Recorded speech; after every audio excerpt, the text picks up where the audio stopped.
Deməli yoldaşlar, bu mövzu artıq təkrardır. Burada bütün keçdiklərimizin hamısını təkrarlamış olacaqsınız.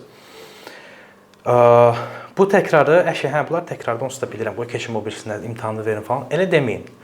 Həqiqətən təkrar eləyin. Yəni bu təkrar sizin vaxtınızı aparmaq üçün qoyulmayıb.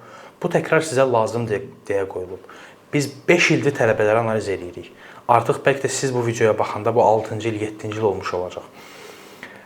Buradan gəldiyimiz nəticələrdir ki, hansı dərslərdən sonra təkrar eləmək lazım olur ki, o mövzuları möhkəmləndirək. Ona görə xahiş edirəm, dediyim hər şeyə ciddi yanaşın, qabaqdan gəlmişliyi eləməyin. Başa düşün ki, nəyi deyirəmsə, onları elədiyiniz anda istədiyiniz nəticəyə tam əminliklə deyə bilərəm ki, nail olacaqsınız. Əgər hələ də cümlələri qurmaqda çətinlik çəkirsinizsə, bu deməkdir ki, nələrisə düzgün şəkildə praktik eləməmisiniz. Arxaya qayıdın mütləq şəkildə. Baxın, görün, şəkilə baxmadan siz deyə bilirsinizmi əvvəlki mövzularda? Baxın, görün, o sözlərin hamısını düzgün şəkildə bilirsinizmi?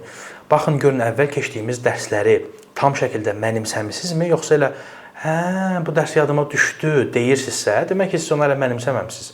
Yəni, gedəcəm, necə deyirdiniz? Fikirləşirsiniz, fikirləşməməlisiniz. Yəni, ağzından çıxdığı an deməlisiniz. Bunun da belə olması üçün gün ərzində bütün gün onu beyninizdə fırlatmalısınız. Tamam? Ona görə təkrar eləyin. Təkrara mənə elə gəlir ki, bir 2-3 gün vaxt ayırmalısınız. Yavaş-yavaş həzm eləyə-eləyə bölün özünüz üçün 3 dərs belə təkrarlayıb 4 dərs təkrarlasaz, gəlib 3 günə rahat şəkildə hamısını bitirə bilərsiniz. Təkrarlayın, növbəti dərs görüşərik. Özünüzə yaxşı baxın.